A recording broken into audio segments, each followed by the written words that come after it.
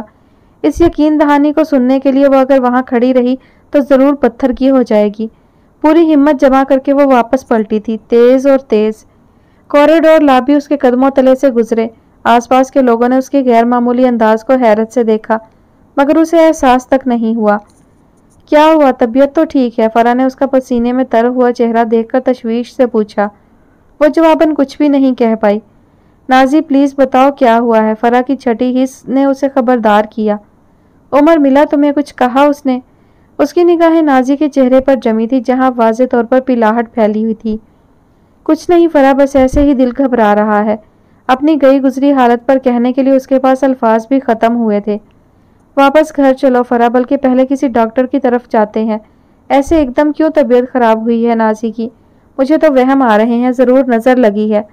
نانی اتنی سی دیر میں بے حد گھبرا چکی تھی۔ میں چابی لے لیتی ہوں عمر سے۔ فرح گاڑی سے اترنے لگی تبھی نازی نے اس کا ہاتھ تھاما۔ عمر آفس میں نہیں ہے، چابی میرے ہی پاس ہے۔ مٹھی میں بند چابی پسینے میں بھیگی تھی۔ فرح نے اس کے بے حد سرد ہوتے ہاتھ کی ٹھنڈک اپنی کلائی پر محسوس کی اور اس کے الفاظ کا کھوکھلا پن بھی۔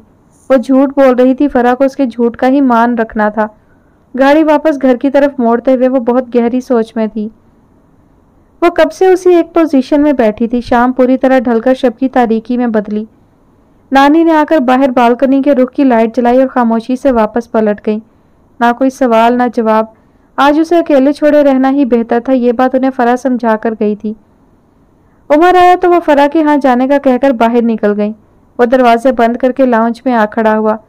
گھر میں خاموشی تو خیر رہتی ہی تھی، آج بدرونگی کا احساس جاگا تھا۔ اس نے الجھی سی نگاہ اطراف میں ڈالی اور وہیں صوفے پر بیٹھا رہا۔ سامنے اس کا اپنا کمرہ نیم تاریکی میں ڈوبا تھا۔ بالکنی سے آتی روشنی ایک دروازے سے دوسرے دروازے تک ایک چوڑی سی لکیر بنا رہی تھی۔ سو وہی جگہ بس روشن تھی۔ چند لمحے اس طرف یوں ہی دیکھتے ہوئے گزرے۔ وہ منتظر تھا کہ شاید نازی خود ہی نکل کر باہر آئے۔ روز کی مانند اس کی خوشگوار مسکراہٹ، چائے کا خوشبو اڑاتا گرم کپ اور ایک مہربان احساس، مگر آج ایسا کچھ نہیں تھا۔ وہ اٹھ کر دبے قدموں سے چلتا ہوا اندر کمرے میں آیا۔ نازی بیڈ کی پشت سے ٹیک لگائے بیٹھی تھی۔ کمرے کے اس گوشے میں نیم تاریکی تھی۔ وہ فوری طور پر تو اس کے چہرے کے تاثرات نہیں دیکھ پایا۔ نازی، اس نے پکارا مگر دوسری طرف بالکل خاموشی تھی۔ میں کچھ کہہ رہا ہوں۔ وہ اس کے قریب بیٹھا تھا۔ نازی بے ساختہ ہی پیچھے کو ہوئی۔ نازی پلیز، عمر نے اس کا ہاتھ تھاما تھا۔ بات کرو مجھ سے، اتنی ناراض ہو کہ بات کرنا بھی گوارا نہیں۔ میں کسی سے ناراض نہیں، اور کیوں ناراض ہوں گی؟ کوئی وجہ بھی تو ہو۔ بے تاثر سے لہجے میں کہتی ہوئی وہ اٹھ کھڑی ہونے لگی، لیکن عمر کے ہاتھ کی گرفت مضبوط تھی۔ آنکھیں اتنی دیر میں اس نیم تاریکی کی عادی ہو چکی تھی اور اب وہ نازی کے چہرے کو بہت قریب سے دیکھ رہا تھا۔ بہت روئی ہو؟ نہیں رونا چاہیے تھا۔ وہ چہرہ دوسری طرف موڑتے ہوئے ہلکے سے بولی، کچھ پوچھے جانے بغیر ہی؟ نہیں، لا علمی تو نعمت تھی میرے لیے، اسی لیے تو بے خبری میں ماری گئی۔ وہ عجیب سے انداز میں ہنسی۔ میں چائے بنا کر لاتی ہوں۔ وہ ہاتھ چھڑا کر اٹھ کھڑی ہوئی۔ عمر ساتھ ہی کھڑا ہوا۔ مجھے نہیں پینی چائے، وہ بات سنو میری۔ مرضی ہے۔ اس نے ذرا جو اہمیت دی ہو اس کی بات کو۔ تم آفس آئیں اور مجھ سے ملے بغیر واپس چلی گئی۔ بعد میں کسی نے مجھے بتایا کہ تم… عمر کے لہجے میں شرمندگی تھی۔ تمہیں اندر آنا چاہیے تھا نازی۔ اس طرح واپس جاتے ہوئے دیکھ کر آفس والوں نے بھی کیا سوچا ہوگا؟ نازی نے حیرت سے اس کی طرف دیکھا۔ آفس والوں کی نگاہ میں امیج کی فکر ہے عمر، اور میں اتنی بھی اہم نہیں۔ میرا یہ مطلب نہیں۔ کیوں آتی میں اندر؟ یہ دیکھنے کہ آپ اپنی پرانی منگیتر کی دل جوئی میں مصروف ہیں، اور بدقسمتی سے وہ میری اپنی سگی بہن ہے۔ میں تو خود سے بھی نگاہ ملانے کے قابل نہیں رہی ہوں۔ عمر، کیوں کیا آپ لوگوں نے ایسا؟ وہ نہ چیخی نہ چلائی۔ بہت تحمل سے دھیرے دھیرے اپنی بات کہتے ہوئے وہ حیرت انگیز طور پر خود کو سنبھال چکی تھی۔ میں نے ایسا کچھ نہیں کیا، تمہیں غلط فہمی ہوئی ہے۔ اس کے ہاتھوں کو پکڑے جاننے کے باوجود بھی وہ بڑے یقین سے کہہ رہا تھا۔ ضرورت سے زیادہ خود اعتمادی یا پھر ڈھٹائی؟ فوری طور پر وہ فیصلہ بھی نہیں کر پائی۔ تمہیں احساس ہے کہ اس طرح چپ چاپ واپس جانے پر لوگوں نے کیا نوٹس لیا؟ وہ اس کی تکلیف کو سمجھنے کی بجائے ابھی بھی اپنا ہی رونا لے بیٹھا تھا۔ سارا سٹاف دوستوں کی طرح ہے، انہیں تو مذاق کا بہانہ مل گیا۔ تم جب وہاں تک آ ہی گئی تھی تو کم از کم مارے کوفت کے اس سے بات بھی پوری نہیں کی جا رہی تھی۔ خیر یہ بتاؤ کیوں آنا ہوا تھا آفس؟ سو ثابت ہوا کہ وہ اس کی بات کو، اس کی تکلیف کو ذرا سی بھی اہمیت دینے کے لیے تیار نہیں۔ نازی کا دل بری طرح دکھا۔ عمر پھر سے اپنا سوال دہرا رہا تھا۔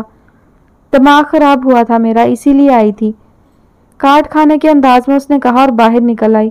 عمر کا کہا اپنے پیچھے تک سنائی دیا۔ کیا تھا یہ شخص بھی؟ عمر کے بارے میں اپنی ساری خوش گمانیوں پر اسے خود اپنے آپ پر ہی رونا آیا۔ سب سے بڑی احمق وہ خود تھی، پھر کسی سے بھی کیا گلا؟